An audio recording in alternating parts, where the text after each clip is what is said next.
என் அன்பு சகோதரனை சகோதரியே, இந்த திருவசனத்தை ஏற்றுக்கொள்ளுங்கள்.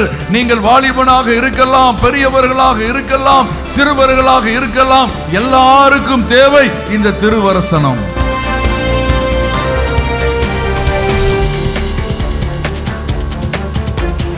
ஆண்டவரும் இரட்சகருமான இயேசு கிறிஸ்துவின் நாமத்திலே உங்களை அன்போடு வாழ்த்துகிறேன். 1 தெசலோனிக்கேயர் புஸ்தகம் 1 அதிகாரம் 6 நீங்கள் மிகுந்த உபத்திரவத்திலே பரிசுத்த ஆவியின் சந்தோஷத்தோடு திருவசனத்தை ஏற்றுக்கொண்டு எங்களையும் கர்த்தரையும் பின்பற்றுகிறவர்கள் ஆகி, வசனத்துக்கு பேர் என்ன பேரு? திருவசனம், மிஸ்டர் வேர்ட் ஆஃப் காட். ஆமென். எவ்வளவு அழகா சொல்லப்பட்டிருக்கு, திருவசனம் என்று சொல்லப்பட்டிருக்கிறது. இந்த திருவசனத்தை ஏற்றுக்கொண்டதனால் இந்த ஒரு கௌரவமான பதவியை ஆண்டவர் தந்திருக்கிறார். இந்த கௌரவமான ஊழியத்தை ஆண்டவர் தந்திருக்கிறார். இந்த திருவசனம் என்றால் என்ன என்று தெரியாதபடி வாழ்ந்து கொண்டிருந்த காலத்திலே கர்த்தர் இந்த திருவசனத்தை கொண்டு வந்தார். மகனே, இந்த திருவசனத்தை ஏற்றுக்கொள். இந்த திருவசனம் உன்னை ஆசீர்வதிக்கும். இந்த திருவசனம் உன்னை உயர்த்தும். இந்த திருவசனம் உனக்கு நம்பிக்கையாய் இருக்கும். இந்த திருவசனம் தான் உன்னை வாழ வைக்கும் என்று சொன்னபோது இந்த திருவசனத்தை நான் ஏற்றுக்கொண்டதனால் இன்று வரை கர்த்தர் என்னை ஆசீர்வாதமாய் நடத்தி கொண்டிருக்கிறார். என்னை கைவிடவில்லை. அல்லேலூயா. அதே போலதான் உங்கள் ஒவ்வொருவரையும் ஆண்டவர் நடத்தி கொண்டிருக்கிறார். நீங்க சொல்றீங்க, நிறைய விதத்துல நீங்க சொல்றீங்க, நிறைய விதத்துல நீங்க போறீங்க, வர்றீங்க, முயற்சி பண்ணிடுறீங்க. ஆனால் கர்த்தர் இந்த திருவசனத்தில் இருந்துதான் உங்களை நடத்தி கொண்டிருக்கிறார். ஆமென். ஆகவே இந்த திருவசனத்தை ஏற்றுக்கொள்ளுங்கள். என் அன்பு சகோதரனை சகோதரியே, இந்த திருவசனத்தை ஏற்றுக்கொள்ளுங்கள். நீங்கள் வாலிபனாக இருக்கலாம், பெரியவர்களாக இருக்கலாம், சிறுவர்களாக இருக்கலாம், எல்லாருக்கும் தேவை இந்த திருவசனம். இந்த திருவசனம் வேதத்திலே ஆரம்பம் முதல் முடிவு வரை இருக்கிறது. இந்த திருவசனத்திற்கு ஒரே ஒரு வார்த்தையில் இந்த திருவசனத்தை அடக்க முடியுமானால் அதை அடக்கலாம். அது என்ன வார்த்தை என்றால் இயேசு என்கிற ஒரே வார்த்தைக்குள் இந்த திருவசனத்தை அடக்கி விடலாம். அல்லேலூயா. வார்த்தையானவர் இந்த பூமிக்கு வந்தார். ஆமென். திருவசனத்தை ஏற்றுக்கொண்டு எங்களையும் கர்த்தரையும் பின்பற்றுங்கள். பவுல் காலத்துல ஆண்டவரை பின்பற்றினவர்களை சிதறடிக்கிறபடி பொய்யான ஊழியங்களும் எழும்பி நின்றன. பொய்யான பேச்சாளர்கள், பொய்யான காரியங்கள் எழும்பி நின்றன. அதனால பவுல் தெளிவா சொல்லுகிறாரு, ரொம்ப அழகா சொல்லுகிறாரு, எங்களையும் பின்பற்றுங்கள் என்று சொல்லுகிறார். ஒரு ஆமென் சொல்லுங்க பார்க்கலாம். இன்னைக்கு உலகத்துல பலவிதமான உபதேசங்கள், பலவிதமான காரியங்கள், பணத்திற்காக, உலகத்துக்காக, உலகத்தின் காரியத்திற்காக சூழ்நிலைகளை, காரியங்களை மாற்றி பலவிதமான ஊழியங்கள், பலவிதமான ஊழியர்கள், பலவிதமான சபைகள் எழும்பி கொண்டிருக்கின்றன. அதே போலதான் பவுல் காலத்தில் இருந்தது. அதனால் உங்கள் முன்னால் இருக்கிற இந்த ஊழியத்தை எங்களை பின்பற்றுங்கள் என்று சொல்லி பவுல் சொல்லுகிறார். ஆமென்.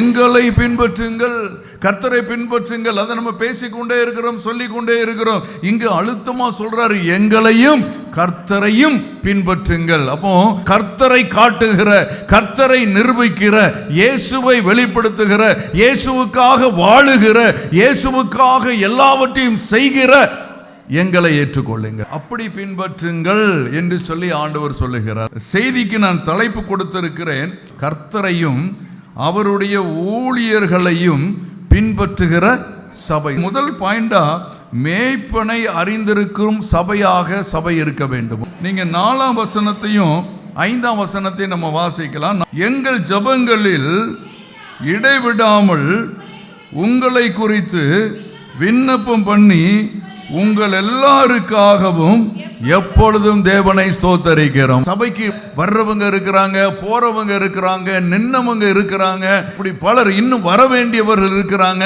இப்படி பல காரியங்கள் இருக்கிறது. ஆனால் எல்லாருக்காகவும் சபை விண்ணப்பம் பண்ணுகிறது. ஊழியர்களாகி நாங்கள் விண்ணப்பம் பண்ணுகிறோம். ஒவ்வொரு நாளும் உங்களுக்காக ஜெபிக்கிறவர்களாய், உங்களை குறித்த நினைவுகள் வரும்போதெல்லாம் ஸ்தோத்தரிக்கிறவர்களாய் இருக்கிறார்கள் என்பதை நீங்க விளங்கணும். எங்களுக்காக ஜெபிக்கிறாங்க. பாசமா ஜபிக்கிறாங்க, சாட்சி சொல்லும் போது சொல்றீங்க, அப்படி ஜபிக்கிறாங்கன்னு சொல்லி சொல்லுறீங்க. எங்களுக்காக ஜபிக்கிற ஒரு சபை, எங்களை ஜபத்தில் நடத்துகிற ஒரு சபை, எங்களுக்காக ஸ்தோத்திரம் பண்ணுகிற சபை என்று சொல்லுகிறத பார்க்க முடியும். மேய்ப்பனை குறித்து, ஊழியத்தை குறித்து, மேய்ப்பர்களை குறித்து, ஆண்டவர் உங்களுக்கு தந்த இந்த ஊழியர்களை குறித்து நீங்கள் நன்றாய் அறிந்து வைத்திருக்க வேண்டும். எப்பொழுதும் தேவனை ஸ்தோத்தரிக்கிறோம். யார் நினைவுக்கு வந்தாலும் சரி, ஆண்டவரே உமக்கு ஸ்தோத்திரம். யார் நினைவுக்கு வந்தாலும் சரி, அந்த பெயரை சொல்லி ஆண்டவரே இவர்களுக்காக ஸ்தோத்திரம் என்று சொல்லுகிறோம். அந்த ஒரு வார்த்தை, அந்த ஒற்றை வார்த்தை உங்களை ஆசீர்வதிக்கும். அந்த ஒற்றை வார்த்தை உங்களுக்கு விடுதலை கொண்டு வரும். அந்த ஒற்றை வார்த்தை, நீ அந்த நேரத்தில் எங்கேயாவது பிரச்சனையில் இருந்தா அந்த ஒற்றை ஸ்தோத்திரம் உனக்கு ஒரு பெரிய அற்புதத்தை செய்யும், உன்னை மாற்றும். நீ எங்க இருந்தாலும் அது உனக்கு ஒரு ஆசீர்வாதத்தை கொண்டு வரும், நன்மையை கொண்டு வரும். அல்லேலூயா. நீங்க சில நேரம் சொல்றீங்க, விபத்துக்குள்ள ஆயிட்டாங்க, ஒரு அடிபட்டது அப்படின்னு சொல்லி. அந்த விபத்துக்குள்ள ஆகி அடிபட்டது, ஆண்டவர் எங்களுக்கு இந்த சுகத்தை கொடுத்தாருன்னு சொல்லுங்க. அந்த விபத்து வருகிற நேரத்தில் கூட அந்த நேரத்தில் அந்த பெயரை சொல்லி நாங்க ஸ்தோத்திரம் பண்ணிருக்கலாம். அந்த விபத்துல இருந்து பெரிய விபத்தை சின்ன விபத்தை ஆக்கி சாதாரணமான ஒரு வழி ஆக்கி கர்த்தர் காத்து கொண்டு வருகிற தேவன். அதனால உங்களை நினைக்கும் போதெல்லாம் ஸ்தோத்திரம் பண்றோம், துதிக்கிறோம், மகிமைப்படுத்துகிறோம். ஆண்டவருக்காக ஆண்டவருடைய சமூகத்தில் நின்று ஜபிக்கிறோம். ஆண்டவரே இந்த பிள்ளைகள் ஆசீர்வதிக்கப்படணும். ஜபிக்கிற ஒரு சபை என்பதை நீங்கள் உணர்ந்து கொள்ள வேண்டும். 5வது வசனத்தில், எங்கள் சுவிசேஷம் உங்களிடத்தில் வசனத்தோடே மாத்திரமல்ல, நாங்கள் உங்களுக்கு எடுத்து சொல்லுகிற வார்த்தை வசனத்தோடு மாத்திரமல்ல, அது வல்லமையோடு வருகிறது. அது மாத்திரமல்லாமல் பரிசுத்த ஆவியோடு என்ன செய்கிறது? வருகிறது. அது மாத்திரமல்லாமல் முழு நிச்சயத்தோடு என்ன செய்கிறது? வருகிறது. நாங்கள் உங்களுக்குள்ளே இருந்தபோது உங்கள் நிமித்தம் எப்படிப்பட்டவர்களா இருந்தோம் என்று அறிந்திருக்கிறீர்களே. ஒரு அற்புதமான வார்த்தை. ஆனா எல்லாரும் அறிந்திருக்கிறீங்களா? இந்த ஊழியம் எப்படி வந்துச்சு, இதனுடைய மேன்மை என்ன, இப்படி ஒரு தூரம் வளர்ந்திருக்க இதனுடைய காரியம் என்ன, எப்படி வந்தது என்று சொல்லி எல்லாரும் அறிந்திருக்கிறீர்களா என்று சொல்லி கேட்டா எல்லாரும் அறிந்திருக்க முடியாது போல தெரிகிறது. உங்களுடைய மேய்ப்பனை நீங்கள் அடையாளம் கண்டுபிடித்து விட வேண்டும். உங்கள் மேய்ப்பன் யார் என்பதை நீங்கள் அடையாளம் கண்டு அதன் மூலம் நீங்கள் சபைக்கு ஒத்துழைப்பு கொடுத்து ஒரு பெரிய ஆசீர்வாதத்தோடு வாழ முதலாவது கற்றுக்கொள்ளுங்கள். 2வது பாயிண்ட், சபையை அறிந்திருக்கிற ஒரு மேய்ப்பனாய் ஒரு மேய்ப்பன் இருக்கணும். அப்போ சபையை அறிந்திருக்கிறோம். இன்னைக்கு கல்லூரி மாணவர்கள் வருகிறார்கள், கல்லூரி மாணவிகள் வருகிறார்கள், திடீரென்று தெலுங்கு பிள்ளைகள் வருகிறார்கள். யாரெல்லாம் வாரா, யாரெல்லாம் போறா என்பதை அறிந்திருக்கிற ஒரு ஊழியனாக இருக்க வேண்டும். ஒரு ஆமையிட்டு சொல்லுங்க பார்க்கலாம். எல்லாரையும் அறிந்திருக்க வேண்டும். தெலுங்கு, கன்னடம், மலையாளம் யார் வந்தாலும் சரி, சபை மேய்ப்பன் அறிந்து ஆண்டவருடைய ஆசீர்வாதத்தை அவங்களுக்கு ஊற்றணும். இயேசு நல்லவர் என்பதை அவங்க தெலுங்குல இருந்து இங்க வந்தாலும் பெரியாம்பட்டியிலும் இயேசு நல்லவராகவே இருக்கிறார் என்பதை நிரூபிப்பதற்கு ஒரு சபை இருக்கிறது, ஒரு ஊழியம் இருக்கிறது, ஊழியக்காரர்கள் இருக்கிறார்கள் என்பதை தெரிந்து கொள்ள வேண்டும். ஆமென்.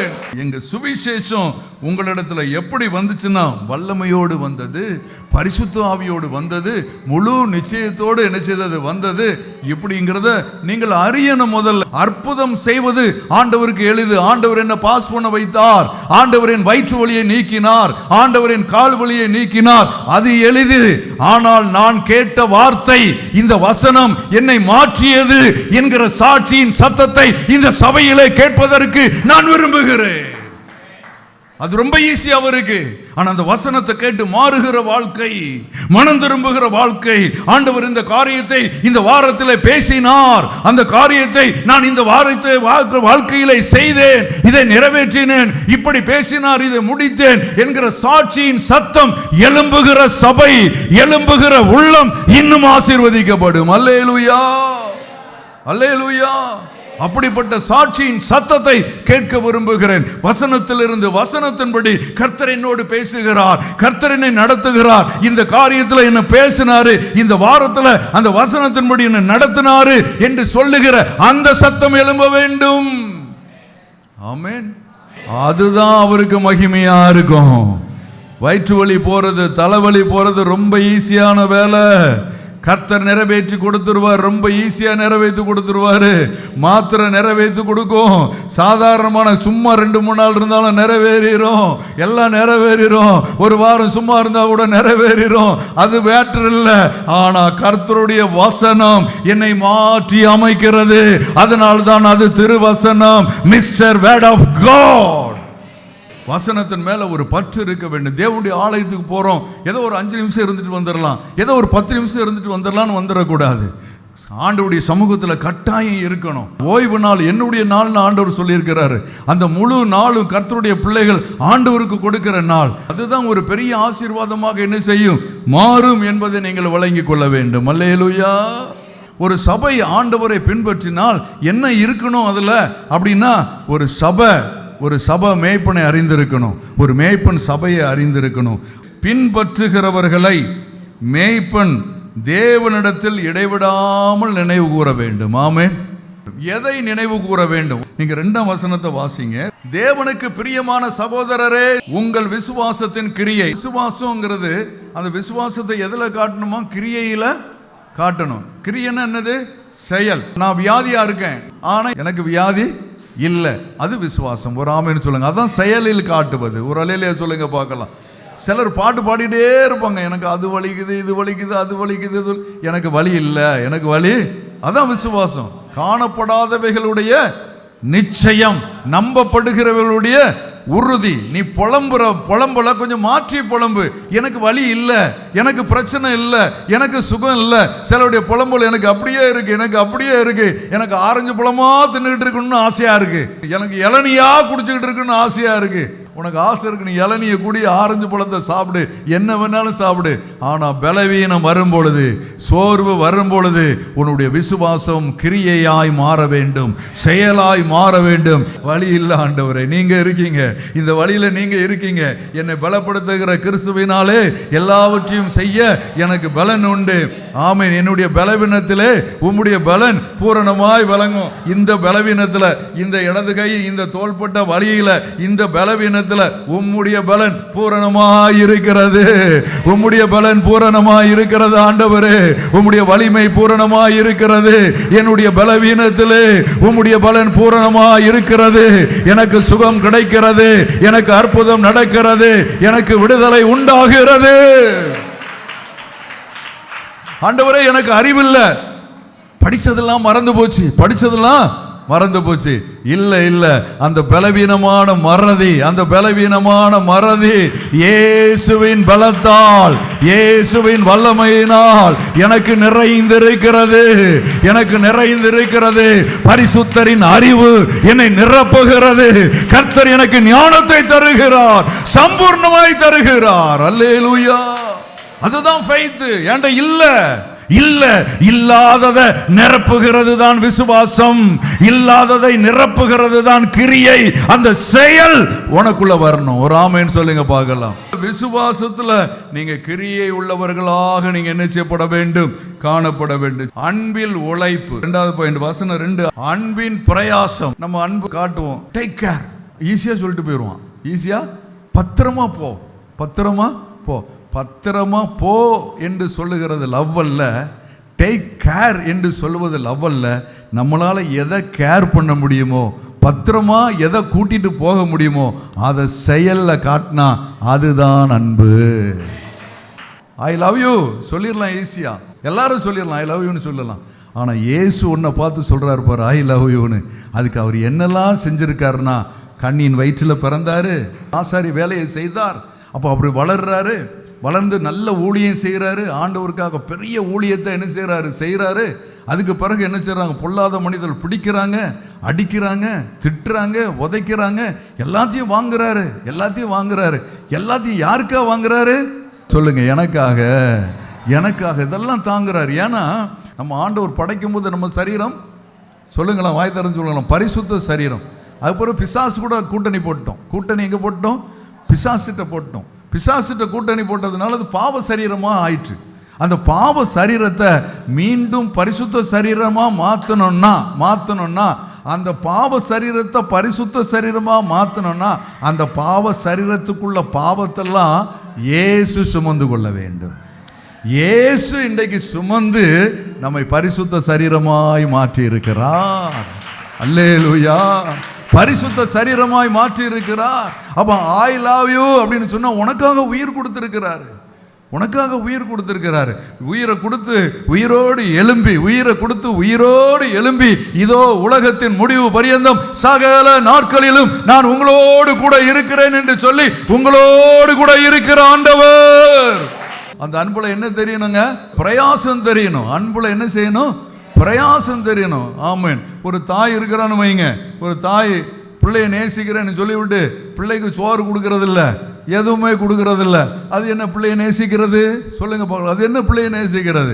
ஒரு அப்பன் ஐ லவ் யூடா செல்லம் அப்படின்னு சொல்லிவிட்டு ஒரே சாராய கடையில கிடக்கிறான்னு வைங்க, அவன் சாராயத்தை நேசிக்கிறானா பிள்ளையை நேசிக்கிறானா? கொஞ்சம் யோசிச்சு பாருங்க. அப்போ சாராயத்தை நேசிக்கிறான். அதனால நீங்க யோசிச்சு பார்க்கணும். லவ், ஐ லவ் யூ என்று சொல்வது எளிது, ஆனால் அதை செயல்ல கிரியைகளை உழைப்பா மாத்துறதுல ஒரு பெரிய காரியம் அடங்கி இருக்கிறது. ஆமைன்னு சொல்லுங்க பார்க்கலாம். நீங்க எல்லாரும் இந்த சபையை நேசிக்கிறேன்னு சொல்லலாம், ஆனா அந்த சபைக்காக நம்ம எதையாவது செய்யறோமா? அந்த சபைக்காக செய்கிற காரியம் என்ன? கொஞ்சம் யோசிச்சு பாருங்க. சபையை பார்த்த உடனே சபைக்கு இதெல்லாம் தேவைப்படுது. நான் சபையை நேசிக்கிறேன்னு சொன்னா, நான் இயேசுவை நேசிக்கிறேன்னு சொன்னா இயேசுக்காக செய்ய வேண்டிய காரியம் என்ன? சபையை நேசிக்கிறேன்னா சபைக்கு செய்ய வேண்டிய காரியம் என்ன? சபைக்கு என்ன காரியங்களை செய்து கொடுக்கணும், என்ன காரியங்களை ஒழுங்குபடுத்தி கொடுக்கணும் என்று சொல்லி செய்கிற ஒரு காரியம். ஒரு அல்லேலூயா சொல்லுங்க பார்க்கலாம். அன்பு என்பது வெறும் பேச்சில் இருக்கக்கூடாது. ஆமென். அல்லேலூயா. அது செயல் வடிவமாக வேண்டும். அதுவே உழைப்பாக மாற வேண்டும். நான் என் பிள்ளைக்காக உழைக்கிறேன், நான் என் கணவருக்காக உழைக்கிறேன், நான் என் மனைவிக்காக உழைக்கிறேன். காரணம், அதில் அடிப்படை அன்பு அடங்கி இருக்கிறது. அந்த அன்பின் நிமித்தமாக, தேவன் அன்பின் நிமித்தமாக சபையை போஷித்து காப்பாற்றுவது போல ஒவ்வொரு கணவனும் மனைவியிடத்தில் அன்பு கூர்ந்து குடும்பத்தை காப்பாற்றி நடத்த வேண்டும் என்று சொல்லி வேதாகமத்தில் தெளிவாக எழுதப்பட்டிருக்கிறது. அடுத்த பகுதி நம்பிக்கையின் பொறுமை. நம்பிக்கையில பொறுமை வேண்டும். ஆபிரகாமுக்கு ஒரு உத்தரவு கிடைச்சது, உனக்கு ஒரு பையனை கொடுக்க போறேன்னு ஆண்டவர் சொன்னார். அல்லேலூயா. ஒரு நம்பிக்கையை கொடுத்துட்டார், ஒரு நம்பிக்கையை கொடுத்துட்டார். ஆனா நம்பிக்கை கொடுத்தா ஒரு வருஷத்துல பிறக்கல. ஒரு வருஷத்துல பிறக்கணும், ஆனா ஒரு வருஷத்துல என்ன செய்யல? பிறக்கல. சரி, 2 வருஷத்துலயா பிறக்கணும், அதுவும் பிறக்கல. 3 வருஷத்துல பிறக்கணும், அதுவும் பிறக்கல. 5 வருஷத்துல பிறக்கணும், பிறக்கல. 10 வருஷத்துல பிறக்கணும், பிறக்கல. 15 வருஷத்துல பிறக்கணும், பிறக்கல. 20 வருஷத்துல பிறக்கணும், பிறக்கல. ஆனா 25வது வருடத்துல தான் என்ன செய்யுது? பிறக்குது. நம்பிக்கையில பொறுமை. ஆபிரகாமுடைய வாழ்க்கையில அந்த நம்பிக்கையில பொறுமையை பார்க்கிறோம். நம்பணும். நீங்க நம்பிக்கையில பொறுமை இருக்கணும். அவசரப்பட்டுறக்கூடாது. இது அவசரப்பட்டு இது இப்படி இருக்க, இதை க்ளோஸ் பண்ணிடலாம், அது அப்படி இருக்க, அதை க்ளோஸ் பண்ணிடலாம். நீங்க அவசரப்படாம ஆண்டவரிடத்துல நம்பிக்கையா இருந்து பொறுமையா இருந்தா நீங்க நினைச்ச காரியத்தை கர்த்தர் ஜெயமா நடத்தி தருவார். ஆண்டவர் உங்களோடு பேசினது தான், சொன்னது தான். ஆண்டவருடைய வார்த்தை ஒரு நாளும் மாறாது. அல்லேலூயா. ஆண்டவருடைய வார்த்தை ஒரு நாளும் மாறாது. வானமும் பூமியும் ஒளிந்து போகலாம், என்னுடைய வார்த்தை ஒளிந்து போவதே இல்லை. நம்பிக்கையில எப்படி இருக்கணும்? பொறுமையா இருக்கணும். என் ஆண்டவர் மகா பெரியவர், அவர் சர்வ வல்லவர். கூப்பிடுற காக்கையை போஷிக்கிற ஆண்டவர் நான் உன்னை போஷிக்க மாட்டேனா? நான் உன்னை நடத்த மாட்டேனா? அவருடைய கேள்வி அது, அவருடைய கேள்வி அது. அதையே நான் போஷிக்கிறேன், உன்னை நான் போஷிக்க மாட்டேனா? உன்னை நடத்த மாட்டேனா? காட்டு புஷ்பங்களை கவனித்து பார், அது விதைக்கிறதும் இல்லை, அறுக்கிறதும் இல்லை. அதை போஷிக்கிற ஆண்டவர், அதை நடத்துகிற ஆண்டவர் உன்னை நடத்த மாட்டேனா? நடத்துவேன். அல்லேலூயா. நடத்துவேன். கவலைப்படாத, கவலைப்படாத. உன்னை ஆண்டவர் சாதாரணமானவனாய் இருப்பதற்கு ஆண்டவர் அழைக்கவில்லை. ஆண்டவர் உன்னை உயர்த்தும்படிதான் உன்னை கொண்டு வந்திருக்கிறார். எப்பொழுது நீ தேவனிடத்தில் கரத்தில் வந்து விட்டாயோ அப்பொழுதே தேவன் உன்னை உயர்த்தி விட்டார். நீ உயர்ந்த ஸ்தானத்தில் இருக்கிறார், நீ உயர்ந்த அந்தஸ்தில் இருக்கிறார், நீ உயர்ந்த மேன்மையில் இருக்கிறார். வானாதி வானவரோடு நீ இருக்கிறார். 7ஆம் வசனம் வாசிங்க. இவ்விதமாய் மக்கெதோனியாவிலும் அகாயாவிலும் உள்ள விசுவாசிகள் யாவருக்கும் மாதிரிகள் ஆனீர்கள். யாருக்கு மாதிரியா பாருங்க? விசுவாசிகளுக்கு மாதிரி. வெளியில உள்ளவங்களுக்கு நம்ம மாதிரி கொஞ்சம் காட்டிடலாம். எப்போ தூரத்தில் இருப்போம், பக்கத்தில் இருப்போம். இந்த விசுவாசிகளுக்கு மாதிரியா இருக்கிறது ரொம்ப கஷ்டம். ஏன்னா நீ இங்கே வருவா, இங்கே பாப்பா, ஒருத்தர் சந்திப்பா, நீ எப்படி அவன் எப்படி, அப்படி மாடல் வாழ்க்கை மாதிரி வாழ்க்கை இது விளங்காது அப்படின்னு அவன் சொல்லிடுவான். இது தேராதுன்னு சொல்ல. விசுவாசிகளுக்கு மாதிரியா வாழ்றது என்கிறது ரொம்ப கடினமான ஒரு காரியம். விசுவாசிகளுக்கு மாதிரியா இருப்பது. ஏன்னா கர்த்தருடைய பிள்ளைகள் ஒரு சபைக்குள்ள வர்றது, இப்போ ஒரு சர்ச்சுக்குள்ள போறோம், அந்த சர்ச்சுக்குள்ளே மாதிரியா இருப்பது ரொம்ப கஷ்டம். அப்போ விசுவாசிகளுக்கே நம்ம மாதிரியா இருந்துட்டோம்னா உலகத்துல எந்த மூளைக்கு போனாலும் நம்ம மாதிரியா தான் இருப்போம். ஒரு அலையில சொல்லுங்க பார்க்கலாம். உங்களை குறித்து ஒரு வார்த்தை கூட பேசிடக்கூடாது. அந்த அளவுக்கு கர்த்தர் உங்களை நடத்த வேண்டும். அந்த அளவுக்கு ஆண்டவர் உங்களை என்ன செய்ய வேண்டும்? நடத்த வேண்டும். நான் மாதிரியாக இருப்பேன். ஆமேன். யாருக்கு மாதிரி? இயேசுவின் மாடல். ஆமேன். அவருடைய மாடல் என்கிட்ட இருக்கும். சொல்லுங்க, இயேசுவின் மாடல் என்கிட்ட இருக்கும். இயேசுவின் ஸ்டைல் என்கிட்ட இருக்கும். இயேசுவின் குணம் என்கிட்ட இருக்கும். இயேசுவின் அன்பு என்கிட்ட இருக்கும். இயேசுவின் மனதுருக்கம் என்கிட்ட இருக்கும். இயேசுவின் அற்புதம் என்கிட்ட இருக்கும். இயேசுவின் அடையாளம் என்கிட்ட இருக்கும். இயேசுவின் விடுதலை என்கிட்ட இருக்கும். இயேசு ஆசீர்வதிக்கிறாரே, அதே போல அந்த ஆசீர்வாதத்தின் குணமும் அந்த ஆசீர்வதி அனுபவம் என்னோடு கூட இருக்கும். 9ஆம் வசனம். ஏனெனில் அவர்கள் தாமே எங்களை குறித்து உங்களிடத்தில் நாங்கள் அடைந்த பிரவேசம் இன்னது என்பதையும் ஜீவனுள்ள மெய்யான தேவனுக்கு ஊழியம் செய்வதற்கு நீங்கள் விக்கிரகங்களை விட்டு தேவனிடத்திற்கு மனம் திரும்பினதையும், மனம் திரும்பின வாழ்க்கையில், ரட்சிக்கப்பட்ட வாழ்க்கையில் நிலைத்திருக்க வேண்டும். ஒரு மார்க்கத்தில் போய்கிட்டு இருந்தா ஒரு டேன் போட்டா இயேசு பக்கமா வந்துட்டா. ஒரு ஆமென் சொல்லுங்க. நானும் அப்படிதான் போய்கிட்டு இருந்தேன். எங்க வீடு கிறிஸ்தவ வீடு, எங்க வீடு இந்து வீடு. எங்க அப்பா இந்து, அம்மா சிஎஸ்ஐ கிறிஸ்டியன். ஆக ரெண்டும் எங்க வீட்டில் என்ன செய்தது? இருந்தது. அதனால நான் எல்லா சாமியும் கும்பிட்டேன். ஒரு சாமி என்ன செய்யறதுல விடுறதுல. திருப்பதிக்கு போயிருக்கேன், பழனிக்கு போயிருக்கேன், திருச்செந்தூருக்கு போயிருக்கேன்.